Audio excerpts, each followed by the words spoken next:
بسم الله الرحمن الرحيم. الحمد لله رب العالمين حمد الشاكرين، والصلاة والسلام على سيد الأنبياء والمرسلين سيدنا ونبينا وشفيعنا ومولانا محمد وعلى آله وأصحابه الطيبين الطاهرين. قدرمنو اوریدونکو د ژوند د لارې د خپرونې مینوالو، السلام علیکم ورحمة الله وبرکاته. ستاسو روغتیا او خوشحالي د پاک رب نه غواړم، په دې هیله چې د صحت او عافیت جامې په تن ولرئ او خوشحالي مو په برخه وي. دا دی زه محمد یاسین فهیم د ژوند د لارې د خپرونې په وړاندې کولو کې ستاسو په خدمت کې یم، په دې هیله چې دا خپرونه ستاسو د پام وړ وګرځي. درنو اوریدونکو، زموږ د نننۍ خپرونې موضوع بیا هم د محمد رسول الله صلی الله علیه وسلم مبارک سیرت دی، خو په نننۍ خپرونه کې به د مکې مکرمې د فتحې باقي واقعات په لنډه توګه وڅیړو. په کومه ورځ باندې چې رسول الله صلی الله علیه وسلم مکې مکرمه فتح کړه، نو رسول الله طواف وکړه د کعبې نه. کله چې د طواف نه خلاص شو، د کعبې دربان چې هغه سره به د کعبې کلیګانې وې، عثمان بن طلحه یې راوغوښت. پیغمبر علیه الصلاة والسلام د هغه نه کلیګانې او کنجانې واخیستلې، کعبه یې خلاصه کړه، رسول الله کعبې ته داخل شو. مخکې د دې نه چې پیغمبر علیه السلام مدینې منورې ته هجرت وکړي، یوه ورځ عثمان بن طلحه ته ویلې چې ته دا د کعبې کلي راکړه چې زه کعبې ته داخل شم. هغه رسول الله ته سختې خبرې وکړې، رسول الله یې ورټه، خو رسول الله صبر وکړه او زغم یې وکړه، هیڅ یې ونه ویلې، صرف دومره ویلې چې عثمانه کیدای شي چې دا کنجي او دا کلیګانې به یوه ورځ زما په لاس کې وینې او چې چاته مې خوښه شي هغه ته به یې ورکوم. عثمان بن طلحه ویلې چې هغه ورځ به قریش ذلیل او هلاک وي. رسول الله ویلې نه، بلکه آباد او عزتمند به وي. نو په دې ورځ چې رسول الله صلی الله علیه وسلم د مکې د فتحې په ورځ د عثمان بن طلحه نه دا کلیانې واخیستلې، نو عثمان بن طلحه ته د هغه خبره وریاده شوه چې رسول الله ته یې کړې وه او رسول الله کومه خبره ورته کړې وه، دواړه وریادې شوه. کله چې پیغمبر علیه الصلاة والسلام د کعبې څخه رابیرون شو، حضرت علی ابن ابي طالب رضی الله تعالی عنه ورپاڅېده. کنجیانې او کلیانې د رسول الله په لاس کې وې. رسول الله صلی الله علیه وسلم حضرت علی کرم الله وجهه ته وفرمیل چې ته حجابه او سقایه راته راجمع کړه. حجابه یعنې هغه کسان چې هغوی د کعبې کلیګانې ساتلې، سقایه او هغه کسان چې هغوی حاجیانو ته اوبه ورکولې، دا راته راجمع کړه. بیا رسول الله صلی الله علیه وسلم وفرمیل عثمان بن طلحه چیرته دی؟ عثمان بن طلحه د محمد رسول الله صلی الله علیه وسلم حضور ته راغی. رسول الله صلی الله علیه وسلم ورته وفرمیل عثمانه واخله دا کلیانې، نن ورځ د نیکي او د وفاداري ورځ ده، د انتقام ورځ نه ده. واخله تل لپاره به د میراثي په ډول باندې دا کلیانې له تا سره وي، د ظالم پرته به یې درڅخه بل څوک نه اخلي. پیغمبر علیه الصلاة والسلام د کعبې دروازه خلاصه کړه. رسول الله صلی الله علیه وسلم د کعبې دواړه دروازې نیولې وې چې د قریشو څخه جماعت ډک شو. ټول په صفونو کې د دروازې لاندې په دې انتظار ولاړ ول چې دوی سره به څه کیږي. رسول الله صلی الله علیه وسلم په لوړ آواز وویل لا اله الا الله وحده لا شریک له صدق وعده ونصر عبده وهزم الاحزاب وحده الله كل مأسره ومال او دم فهو تحت قدم هاتين الا صبانة البيت وسقاية الحاج. رسول الله صلی الله علیه وسلم آواز وکړ نشته دی د عبادت لایق مګر یوازې یو الله، هیڅ شریک نه لري. خپله وعده یې رښتینې کړه، د خپل بنده مرسته یې وکړه، ډلو ته یوازې شکست ورکه. خبردار، رسول الله وایي د جاهلیت د زمانې هره د افتخار خبره، کار، مال او وینه زما د پښو لاندې شو، باطل او بې اعتباره شوه. د جاهلیت د کارونو څخه یوازې صدانة البیت یعنې د بیت الله خدمت او سقایة الحاج یعنې د حاجیانو ته اوبه ورکول به په خپل حال باقي وي. نو هر څه زموږ تر پښو لاندې شول. بیا محمد رسول الله صلی الله علیه وسلم وفرمیل ای قریشو، الله تعالی تاسې څخه د جاهلیت تکبر او د ستاسې د پلرونو بې ځایه تعظیم لرې که. ټول خلک د آدم اولاد دي او آدم د خاورې څخه پیدا کړی شوی دی. بیا رسول الله صلی الله علیه وسلم د سورة حجرات دا آیت ولست: یا ایها الناس انا خلقناکم من ذکر و انثی وجعلناکم شعوبا وقبائل لتعارفوا ان اکرمکم عند الله اتقاکم ان الله علیم خبیر. ای خلکو، الله فرمایي چې موږ تاسې د یو سړي او د یوې ښځې څخه پیدا کړي یاست او تاسو نو قومونه او قبیلې جوړې کړئ د دې لپاره چې په خپلو منځونو کې تاسو پیژنګلو وکړئ. په تاسې کې د الله رب العزت په نزد ډیر عزتمن هغه دی چې د الله څخه ډیر ویرودونکی وي. بېشکه الله رب العزت عالم او خبردار دی. بیا محمد رسول الله صلی الله علیه وسلم قریش مخاطب کړل او ورته ویې ویل: ای قریشو، تاسې څه فکر کوئ چې زه به تاسې سره څه کوم؟ هغوی ټولو په یو آواز وویل: ته به زموږ سره نیکي کوې، ته زموږ مهربان ورور او د مهربان ورور زوی. رسول الله صلی الله علیه وسلم قریشو ته وفرمیل: نن تاسې ته هغه څه وایم چې یوسف خپلو ورونو ته ویلي ول. نن په تاسې هیڅ ګرفت نشته، زی تاسې آزاد یاست. د یوسف علیه السلام ورونو حضرت یوسف علیه السلام سره زیاتی وکړه، خو حضرت یوسف علیه السلام په ځواب کې ورته ویلې چې لا تسریب علیکم اليوم، نن په تاسې باندې هیڅ ګرفت نشته. رسول الله هم دغه خبره د خپل قوم ته وکړه. اگر که قوم او قریش محمد رسول الله صلی الله علیه وسلم سره ډیر زیاتی کړی و. بیا د دې نه وروسته محمد رسول الله صلی الله علیه وسلم حضرت بلال ته امر وکړه چې د کعبې د پاسه پورته شي او آذان وکړي. په مکه کې د آذان انګازې وي او د قریشو سردارانو او مشرانو اوریدل چې د الله کلمه پورته کیږي، هغه د توحید کلمه چې هغوی محمد رسول الله صلی الله علیه وسلم سره په هغې باندې دښمني کوله. خو نن ورځې د توحید انګازې اورېدلې چې د کعبې د سر نه د بلال په ژبه باندې د الله اکبر، د الله اکبر او د اشهد ان لا اله الا الله او د اشهد ان محمد رسول الله نارې پورته کیږي. بیا د دې نه وروسته محمد رسول الله صلی الله علیه وسلم د ام هاني کور ته ولاړ. هلته یې غسل وکړه او د فتحې په مناسبت یې 8 رکعته د شکرانې لمونځ ادا کړه. کله چې مکې مکرمه فتحه شوه، د بني مخزوم د قبیلې یوې ښځې چې فاطمه نومېدله هغې غلا وکړه. نو د بني مخزوم د قبیلې سپین راغلل اسامه بن زید ته. رسول الله صلی الله علیه وسلم د اسامه بن زید ډیر زیات لحاظ کوه. نو دا سپین راغلل اسامه بن زید ته چې رسول الله صلی الله علیه وسلم ته ورشي او سفارش وکړي تر څو چې فاطمه د حد جاري کولو نه خلاصه شي، یعنې په هغې باندې حد جاري نشي، لاس یې پرې نشي.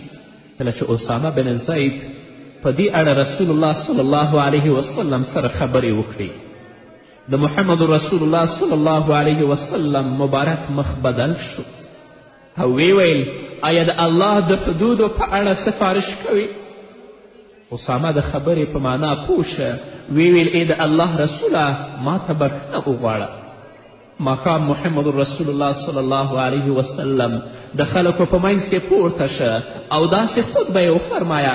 اول یې د الله حمد او ثنا بیان کړه، بیا یې ویل: له تاسې څخه مخکیني خلک له دې وجې نه هلاک شوي دي چې شریف سړي به غلا وکړه هغه به یې پرېښوده او ضعیف سړي به چې کله غلا وکړه په هغه باندې به حدود جاري کړل.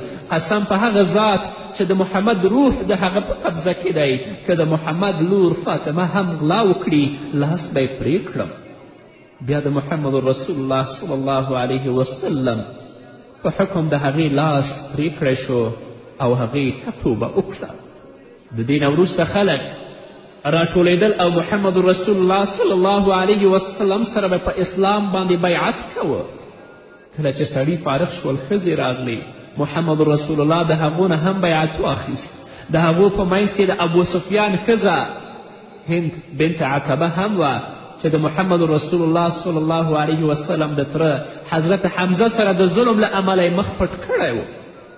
او هغې هڅه کوله چې محمد رسول الله ونه پیژني، لکن رسول الله صلی الله علیه وسلم د باجرأته خبرو له انداز څخه وپیژندله، مسلمانه شوه او د رسول الله صلی الله علیه وسلم سره بیعت وکړ.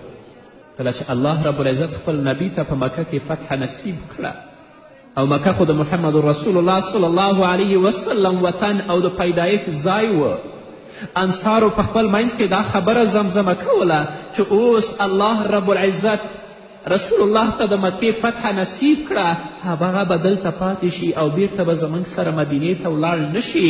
رسول الله صلی الله علیه وسلم د انصارو څخه د دې خبرې په اړه چې بل چاته نه وه معلومه پوښتنه وکړه. اول انصارو ته حیا ورغله، خو بیا یې اقرار وکړ. په دې اړه رسول الله صلی الله علیه وسلم ویل معاذ الله، په الله پناه غواړم زما مرګ او ژوند له تاسې سره دی. رسول الله بیرته مدینې ته راځي. په دې اړه به قدرمنو اورېدونکو نور هم واورو، خو هغه د یوې دمې نه وروسته.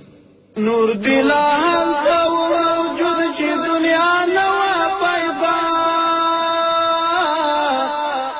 نه وه دا ځمکه او هوا، نه ورځ شپه وه پیدا،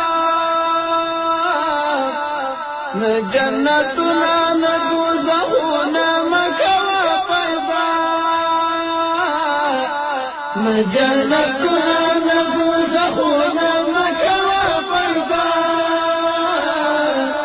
ته اولی وی ګله هم آخري وی ګله، شول آدم او حوا د ستا له رویه پیدا، فرشتې د اسمان.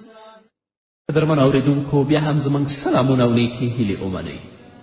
کله چې پیغمبر علیه الصلاة والسلام دا خبره انصارو ته وکړه، انصار مطمئن شول. نو د دې نه وروسته رسول الله صلی الله علیه وسلم د کعبې په اطرافو کې د پاتې بتانو د ماتولو او د لمنځه وړلو په خاطر ګروپونه واستول. هغوی د لات، منات او عزا په شمول ټول بتان مات کړل. بیا محمد رسول الله صلی الله علیه وسلم داسې اعلان وکړ: څوک چې په الله او د قیامت په ورځ ایمان لري، په خپل کور کې موجوده بتان دې مات کړي. همداراز رسول الله صلی الله علیه وسلم د مکې په اطرافو کې پرتو قبایلو ته څه صحابه کرام واستول او هلته پاتې بتان یې مات کړل. رسول الله صلی الله علیه وسلم د یوې خطبې په ترڅ کې تر قیامته پورې د مکې حرمت او احترام اعلان ویې ویل هر سړي ته چې په الله او د قیامت په ورځ ایمان لري، روا نه ده چې په مکه کې وینه تویې کړي او یا یې ونه قطع کړي. دا له مانه مخکې چاته روا و رسول الله ویلې، او نه له مانه وروسته چاته روا دی. او بیا محمد رسول الله صلی الله علیه وسلم مدینې منورې طرف ته ستون شو. د مکې مکرمې فتح د عربانو په نفسونو ډیر ژور تاثیر وکړ. الله رب العزت د ډیرو سینې د اسلام لپاره پراخې کړې او ډلې ډلې پکې ډلې ډلې په اسلام کې داخلېدل، لکه چې الله فرمایي: اذا جاء نصر الله والفتح ورأیت الناس یدخلون فی دین الله افواجا.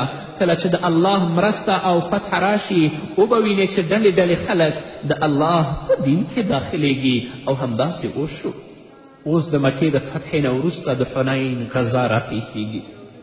کله چې مکې مکرمه فتح شوه او خلک ډلې ډلې په اسلام کې داخلېدل، نو عربو د اسلام او مسلمانانو په خلاف د خپل تیرکش آخرینی غشی وویشت. د مکې په اطرافو کې هوازن د قریشو وروسته بل لوی قوت و، لویه قبیله وه هوازن، او د هغوی او د قریشو ترمنځ تنافس او مقابله وه.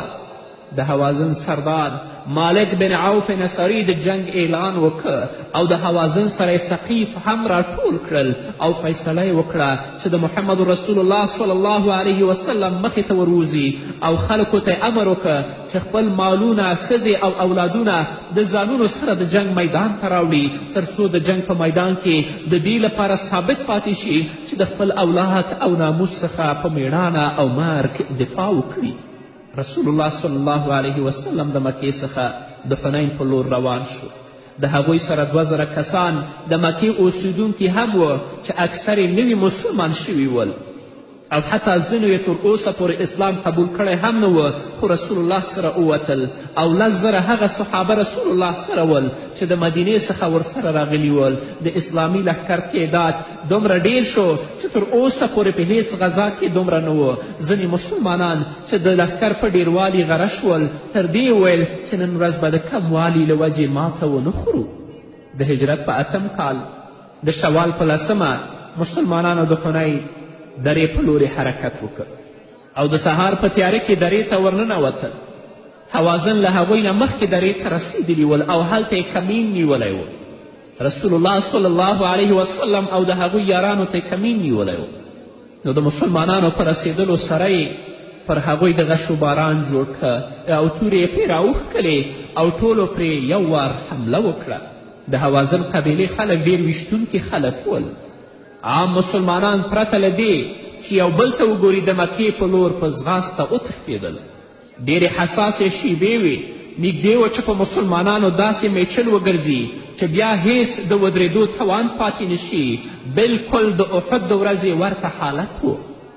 کله چې په خلکو کې دا اوازه خپره شوه، لکه د احد په ورځ دا اوازه خپره شوه چې محمد رسول الله شهید کړی شوی او مسلمانان ورځنې خواره شول، همدا ورځ د حنین په ورځ هم راغله چې مسلمانانو په شاته ځغاسته وکړه او وتښتېدل.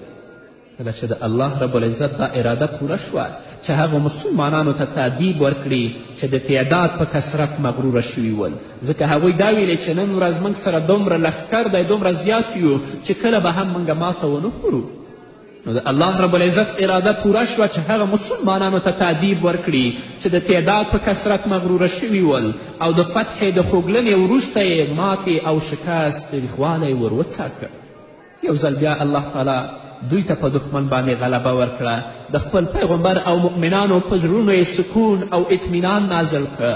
رسول الله صلی الله علیه وسلم د ویرې او هیبت پرته په خپله سپینه اوښه په خپل ځای ثابت ولاړ و. یوازې د مهاجرینو او انصارو او اهل بیتو څو تنه ورسره پاتې ول.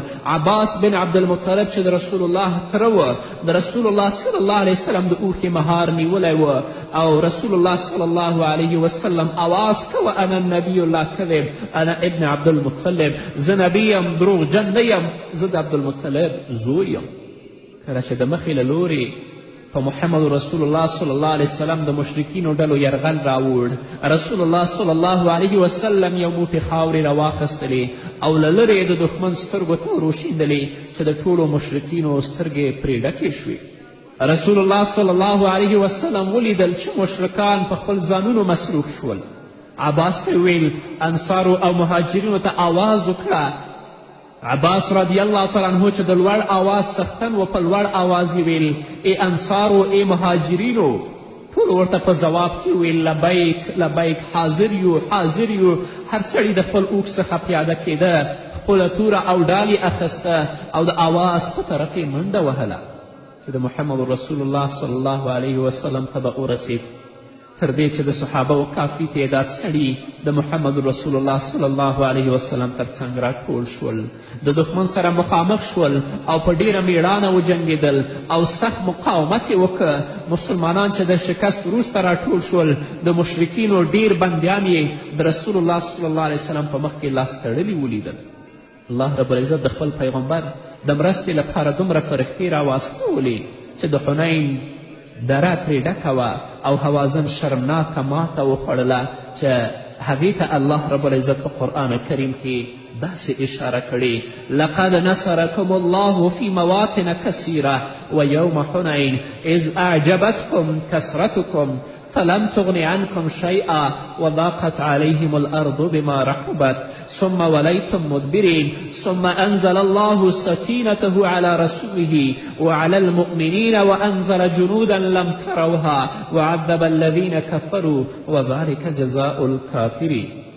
الله وایي رښتیا چې الله پاک پخوا را ډیرو حالاتو کې ستاسې ملاتړ کړی دی او د حنین په ورځ هم کله چې تاسې خپل ډیروالي وغولولی یا په خپل کثرت او ډیروالي باندې غره شوئ خو څه ګټه یې درته ونه رسوله او پراخه ځمکه در باندې تنګه او مخ په شا منډه واخیسته بیا الله رب العزت خپل اطمینان او آراموالی پر خپل رسول او پر مؤمنانو راښکته کړه او هغه لښکرې راولېږلې چې تاسې په سترګو نه لیدلې او په دې توګه یې کافرانو ته عذاب ورکه او همدا د کافرانو جزا ده.